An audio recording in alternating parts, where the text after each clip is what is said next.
Kita langsung mulai informasi di segmen 2 hari ini. Ya pemirsa, dari informasi pertama di segmen 2, LPSK belum memutuskan istri Irjen Verdi Sambo, Putri Chandrawati dapat perlindungan pada kasus tewasnya Brigadir Yosua. Di sisi lain, sejumlah personel Brimob membawa sebuah koper yang diduga barang bukti ke gedung Bareskrim Polri, Jakarta. Dua anggota Brimob Rabu petang memasuki gedung Bareskrim Polri, Jakarta. Mereka membawa sebuah koper yang diduga merupakan barang bukti kasus pembunuhan Brigadir Yosua. Namun hingga saat ini belum ada keterangan resmi terkait kedatangan dua personel Brimob maupun isi dari koper tersebut. Diketahui Selasa malam penyidik menggeledah kediaman Irjen Verdi Sambo, rumah ajudan dan sopirnya di kawasan Duren 3, Pancoran, Jakarta. Bahkan rumah mertua mantan Kadif Propam Polri tersebut juga jadi sasaran penggeledahan tim khusus di kawasan Bangka 11, Mampang Perapatan, Jakarta. Sementara, Lembaga Perlindungan Saksi dan Korban ingin bertemu Barada Eliezer. LPSK ingin memastikan tersangka dapat mempertahankan keterangan yang sesungguhnya hingga proses peradilan sekaligus rekomendasi justice kolaborator ke majelis hakim. Di sisi lain, LPSK belum memutuskan hasil asesmen terkait perlindungan sebagai korban dugaan pelecehan seksual yang diajukan istri Irjen Verdi Sambo, Putri Chandrawati. Istri dari Jenderal Bintang 2 Polri itu belum bisa dimintai keterangan lantaran masih membutuhkan pengobatan dari psikiater. Ibu P ini butuh pemulihan mental. Jadi maksud sekali gini, terlepas Ibu P ini adalah pemohon perlindungan ke LPSK dan mungkin juga saksi dalam perkara pidana yang sedang diselidiki, tetapi Ibu P ini secara pribadi butuh penanganan dokter, psikiater. Jangan sampai diabaikan oleh keluarga.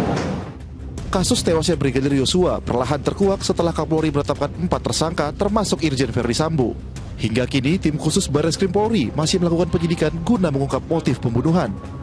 Tim Liputan Indosiar melaporkan. Ya pemirsa, kasus tewasnya Brigadir Yosua ini perlahan mulai terkuak setelah Kapolri menetapkan 4 orang tersangka, termasuk salah satu diantaranya adalah Irjen Verdi Sambo. Ustaz, kasus ini kan sudah berjalan sekitar 1 bulan lebih dan perlahan ini mulai terkuak kronologi sebenarnya. Nah, dalam pemeriksaan ini ada salah satu tersangka yang tidak jujur, berarti tidak selaras antara pernyataan dan juga perbuatannya. Lalu Ustaz, bagaimana Islam memandang kasus seperti ini Ustaz? Jika seseorang ini tidak jujur terkait sesuatu hal yang tidak selaras dengan pernyataan dan juga perbuatannya Ustaz. Ya Mas Dhani, jujur itu amat sangat mahal karena mempengaruhi berbagai aspek. Karena ada ketidakjujuran, maka pengaruhnya amat sangat besar. Untuk itu Allah tidak hanya memerintah kita bersifat jujur, tapi bergaul dengan orang-orang jujur. Sifat jujur itulah yang akan menyampaikan apa adanya, sesuai dengan apa yang ada, dan tidak berlebih-lebihan. Bahkan dikatakan oleh Nabi, sifat jujur inilah yang akan menjadikan orang itu mampu berbuat baik. Inna sidqa yahdi ilal bir, wa innal birra yahdi ilal jannah. Seseorang yang mampu menjaga sifat jujurnya, sikapnya dalam semua keadaan, maka ia akan dipermudah untuk berbuat baik. Sedangkan kebaikan-kebaikan yang dijalankan atas landasan jujur adalah kebaikan yang membawa kepada surga. Mafhumnya secara terbalik berarti ketidakjujuran, kebohongan, menyampaikan tidak sesuai dengan faktanya adalah perilaku yang sangat dibenci oleh Allah Subhanahu wa Ta'ala.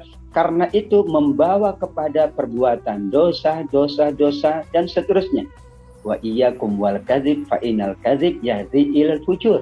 Orang yang berdosa itu orang yang berdusta kerap dia akan melakukan dosa dan dosa berikutnya dalam rangka menutupi ketidakjujuran.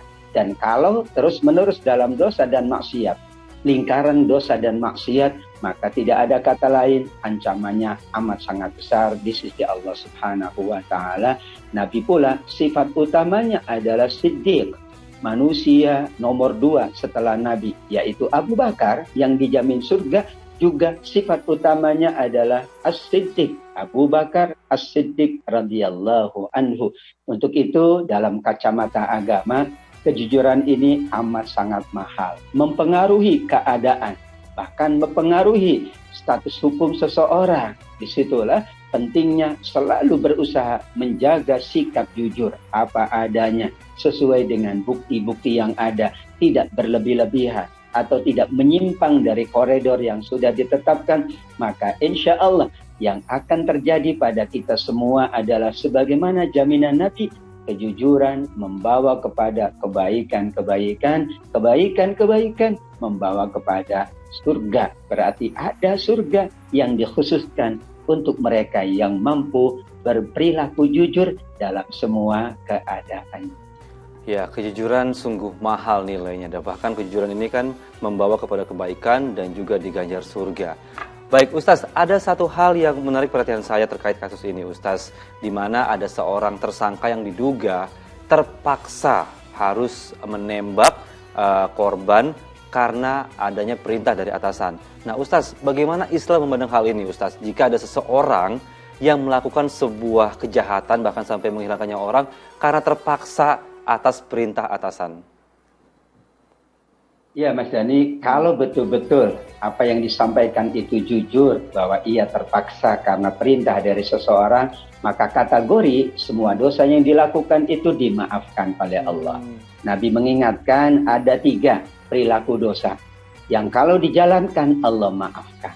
Yang pertama, orang yang belum balik, maka dimaafkan. Anak-anak belum balik dimaafkan. Yang kedua adalah orang yang tidak sengaja, lupa. Ya tentu tersadarkan ini dalam arti adalah memang betul-betul ia tidak sadarkan diri, memang ia dalam kondisi yang tidak tahu menahu, ia lakukan. Yang ketiga adalah wa'an man yukrahu, orang yang dipaksa melakukan perbuatan dosa, maka justru hukumannya kepada yang memaksanya, karena tanpa ada keterpaksaan ia tidak akan melakukan. Untuk itu ini penting antara kejujuran dengan keterpaksaan. Orang yang terpaksa justru dimaafkan oleh Allah karena ia dalam rangka menjaga dirinya, mungkin menjaga nyawanya, mungkin menjaga keluarganya. Disinilah Maha pemurahnya Allah, maha bijaksananya Allah. Saat orang melakukan sesuatu karena terpaksa, maka ia dimaafkan oleh Allah, malah hukumannya diberlakukan, diemban oleh mereka yang memaksa seseorang melakukan perbuatan kejahatan atau perbuatan dosa. Baik, terima kasih banyak untuk penjelasannya, Ustaz. Kita beralih ke